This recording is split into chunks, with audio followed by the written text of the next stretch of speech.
Viral di media sosial, bocah bernama Afif Maulana alias AM 13 tahun di Padang yang tewas diduga dianiaya sejumlah oknum polisi. Viralnya kasus ini pun dinilai Polda Sumatera Barat merusak citra institusi kepolisian. Alhasil, kini Polda Sumbar mencari orang yang memviralkan informasi tersebut.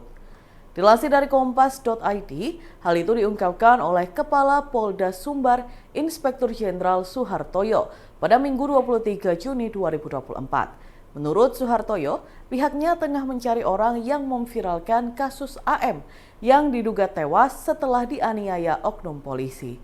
Suhartoyo mengaku pihak kepolisian merasa menjadi korban pengadilan oleh pers dari viralnya berita tersebut. Ia juga mengatakan bahwa informasi soal kasus tersebut merusak citra institusi kepolisian.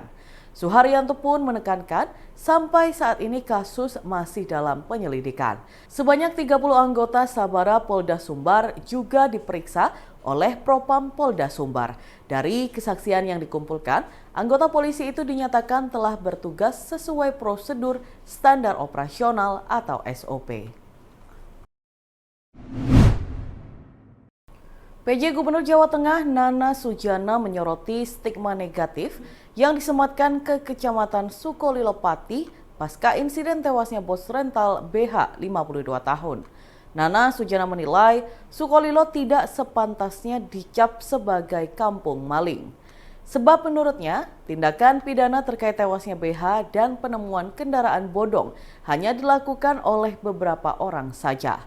Dilansir dari tribunnews.com, hal itu disampaikan Nana Sujana pada Minggu 23 Juni 2024. Dalam pernyataannya, Nana menilai bahwa sebutan kampung maling Kecamatan Sukolilo tidak tepat.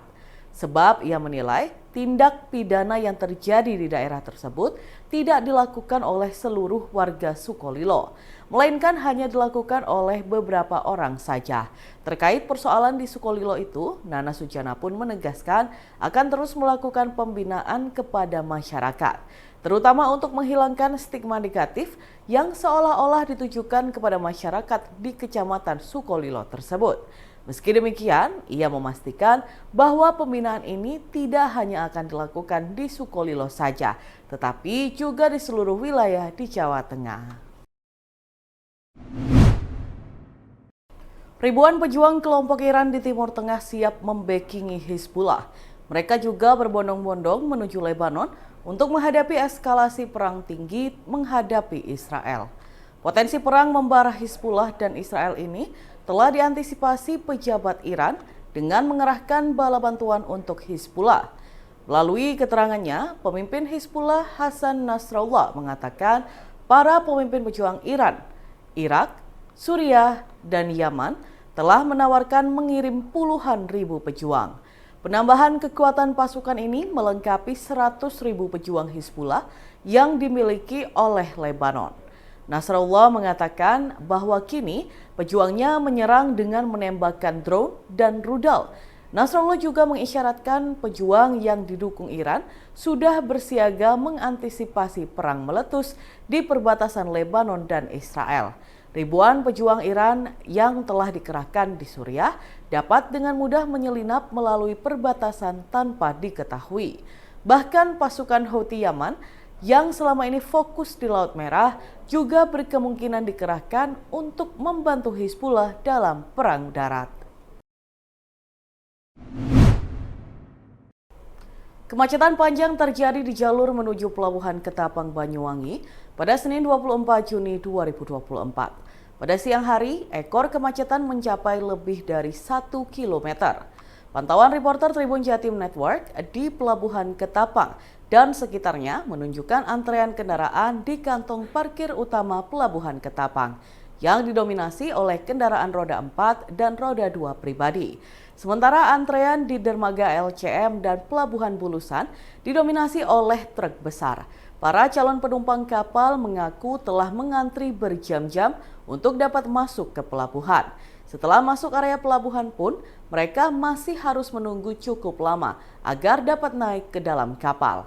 Sutrisno, calon penumpang yang hendak pergi ke Bali menuturkan ia sudah 3 jam terkena macet dan masih menunggu lagi untuk bisa naik ke kapal. Sutrisno berangkat bersama sekitar 5 anggota keluarganya menaiki mobil. Mereka berangkat dari Madura pada Minggu 23 Juni malam, kemudian menginap sebelum sampai di Banyuwangi. Ia berangkat sekitar pukul 5 pagi waktu Indonesia Barat, lalu terkena macet mulai dari Watu Dodol. GM ASDP Indonesia Ferry Cabang Ketapang Syamsuddin menjelaskan ada 3 hal yang menyebabkan kemacetan di jalur akses masuk pelabuhan. Pertama, faktor cuaca. Ombak pantai yang tinggi menyebabkan kapal-kapal kesulitan untuk bersandar. Proses bongkar muat akhirnya pun ikut terganggu. Faktor kedua yakni peningkatan calon penumpang dampak arus balik libur Idul Adha dan calon wisatawan yang hendak pergi ke Bali. Akibatnya terjadi penumpukan kendaraan di area menuju pelabuhan. Dan faktor ketiga, terjadi juga peningkatan kendaraan logistik dari Ketapang tujuan Gilimanuk. Dibantu kepolisian, pihak pelabuhan tengah berusaha mengurai kendaraan yang ada di buffer zone dermaga Bulusan. Pihaknya juga meminta agar para calon penumpang untuk mengikuti arahan petugas dan tidak menerobos antrean, baik antrean di jalur utama maupun di dalam area pelabuhan. Komisi Pemilihan Umum Ponorogo melakukan pencocokan dan penelitian atau coklit untuk Pilkada 2024 pada Senin 24 Juni 2024. Sebelum dimulai coklit, KPU melantik 2.909 petugas pemutakhiran data pemilih atau Pantarlih. Kemudian dilanjutkan coklit oleh petugas Pantarlih. Salah satunya di Widi Collection di Jalan Sukawati, Kelurahan Keniten, Kecamatan Kabupaten Ponorogo, di mana 2 Pantarlih dari Kelurahan Keniten melakukan coklit terhadap Widi Wardoyo. Kedua petugas Pantarlih meneliti serta mencatat pemilih yang telah memenuhi syarat tetapi belum terdaftar dalam daftar pemilih menggunakan formulir model AAKWK. Ketua KPU Ponorogo, R. Gaguk Ika Prayitna melaporkan di Ponorogo ada sebanyak 758.688 warga yang dicoklit. Sedangkan petugas Pantarlih yang dilantik dan melakukan coklit ada sebanyak 2.909 orang. Coklit dilakukan selama sebulan, mulai 24 Juni hingga 24 Juli 2024. Yang dicoklit merupakan data dari KPU RI, diambil dari Kementerian Dalam Negeri atau Kemendagri.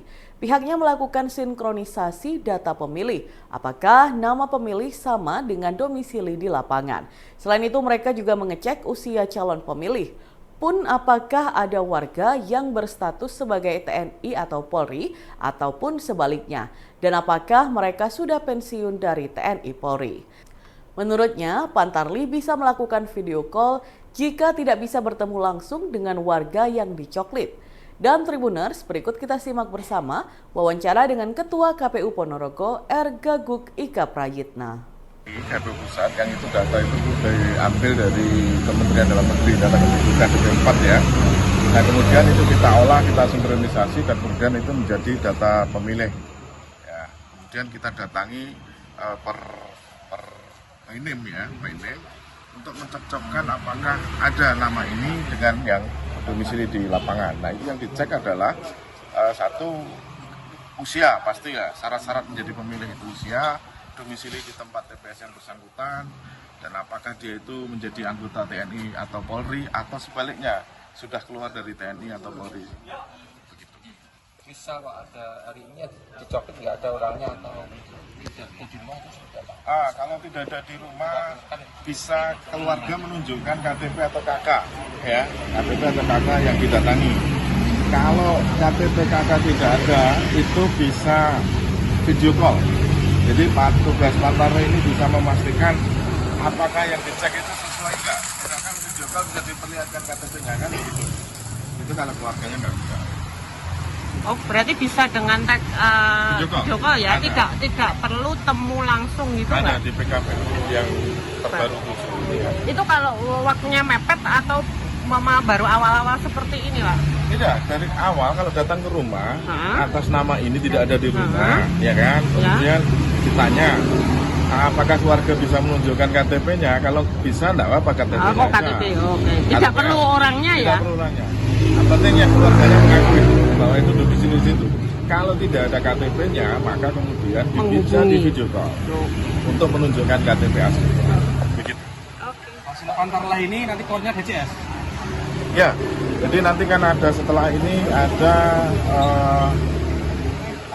penambahan ya, hasil coklat ini kan ada yang meninggal, ada kemudian yang ada tambahan baru pindahan domisili, ada yang pensiunan TNI Polri. Mungkin itu yang kemudian akan kita jadikan perbaikan di DCS itu. Download Tribun X sekarang, menghadirkan lokal menjadi Indonesia.